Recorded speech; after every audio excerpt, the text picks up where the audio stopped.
guys, you're tuned in to RNN. I'm Eric Cooper, and as you can tell, I'm not alone today. I actually have a new co-host. Her name is Brianna Edmonds. Hi, guys. And she's going to be also a political analyst on the Real News Network. And so going forward, we're going to have some maybe differences of opinion, maybe some more in-depth discussions, and hopefully it's going to work out well. So we'll see how it goes. Our first story is talking about Obamacare. The Affordable Care Act has been in the news probably about the last month, just constantly. It's been the only story in mainstream media. And I just want to go over basically from the beginning the history of the Affordable Care Act to get context as to what's going on now. So 2008, Obama's elected president, his main portion of his platform was affordable health care for everyone. Passed it. It was challenged all the way up to the Supreme Court. The Supreme Court upheld it as constitutional. Then in 2012, Mitt Romney lost, and one of his main platform points was that we need to repeal Obamacare. And then now we move a couple weeks ago, we have the government shutdown over the same issue that was passed into law, then subsequently upheld by the Supreme Court. And then when the politician for the Conservative Party says, hey, we want to repeal this, doesn't get elected. So something obviously sits with the American people that this is something that's popular or at least acceptable, because it seems that at every end it's been legitimized. And so I want to kind of get your take on basically the whole environment around Obamacare. What do you think about the whole political environment going on right now? I just want to point out two key main misconceptions with Obamacare. And Obamacare doesn't regulate your health care; it's actually regulating your health insurance.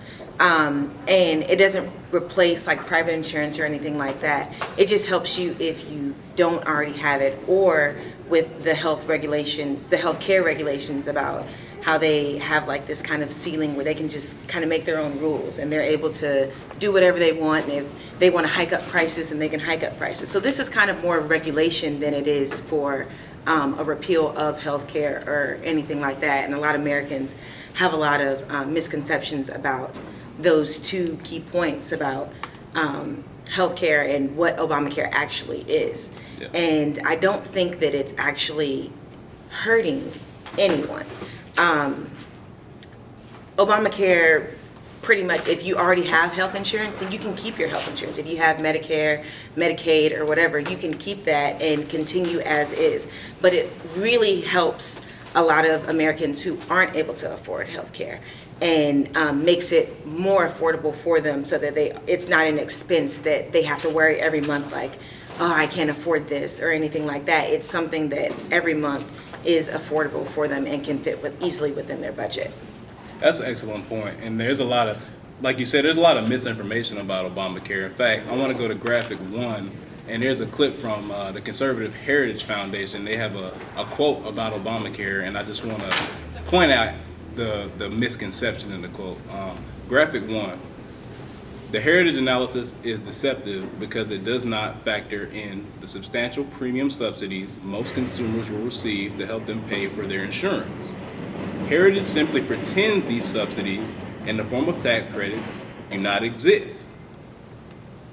Unlike Heritage, consumers won't pretend the tax cuts don't exist. So basically the gist of that quote is, Heritage puts out a statistical study of how much it's going to cost basically a consumer for Obamacare. What they fail to mention is that the government gives you tax credits to pay for it. And so they're actually saying that it costs way more than it does. At some cases, the tax credits can pay for 50% or more of your entire health insurance. So you can see why this would be affordable to people who currently don't have health care. And that's basically the end of this issue. I will say one more thing. I will say that Obamacare won't be fully implemented till 15 months.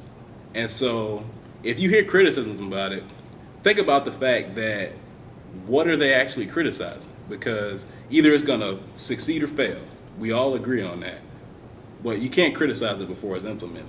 It's like the first draft. Like, you can't just take the first paper that you write and turn it in and think it's going to be an A+.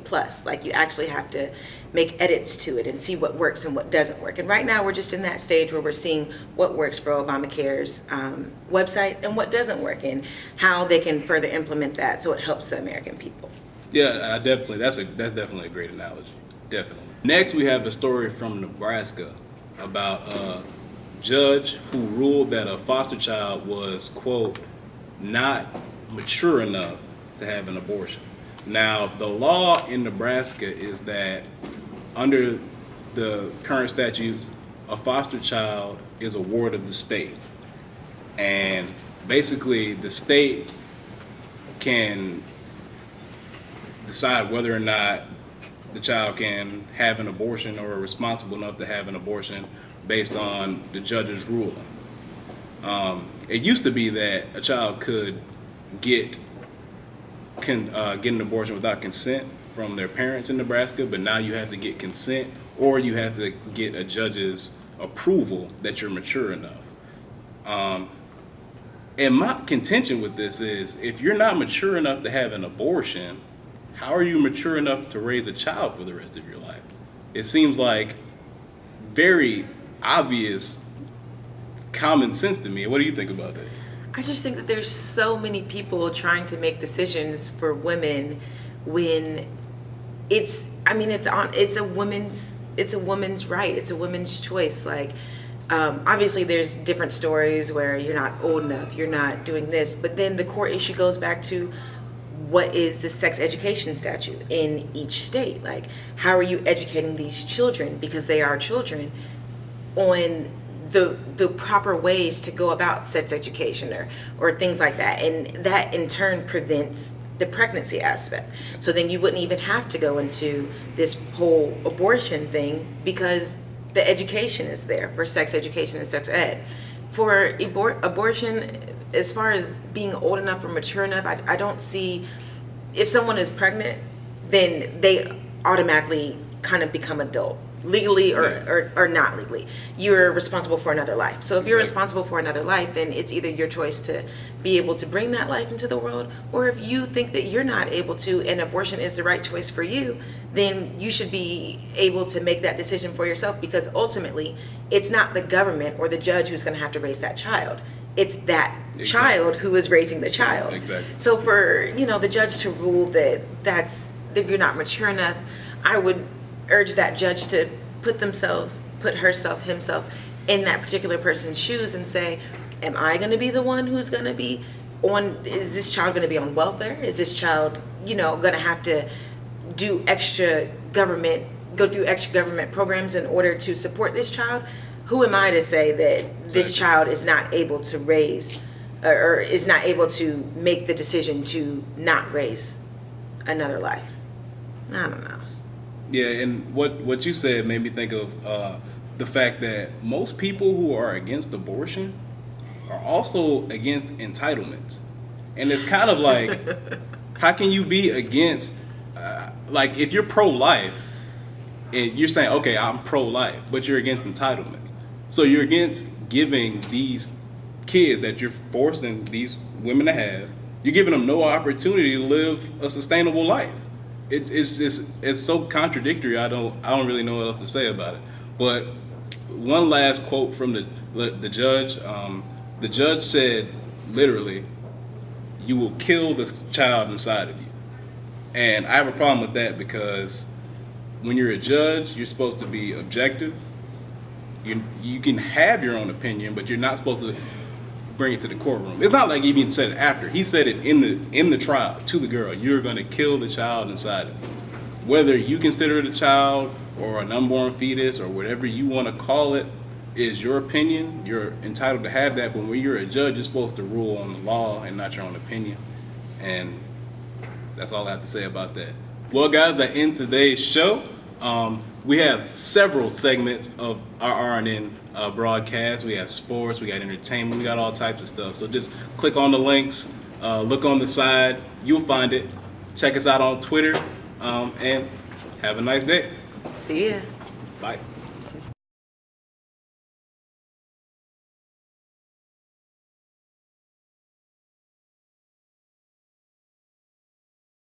Cooper, and as you can tell, I'm not alone today as I normally am. I have a Bloopers. but see, this is gonna be embarrassing because I forgot your name. Oh, it's Brianna here. I'll write it down for you. No, it's good. Until next time, we'll see you next week. And I like how you had to look down and see my name again. I saw that. I peeped that. I told you a terrible name.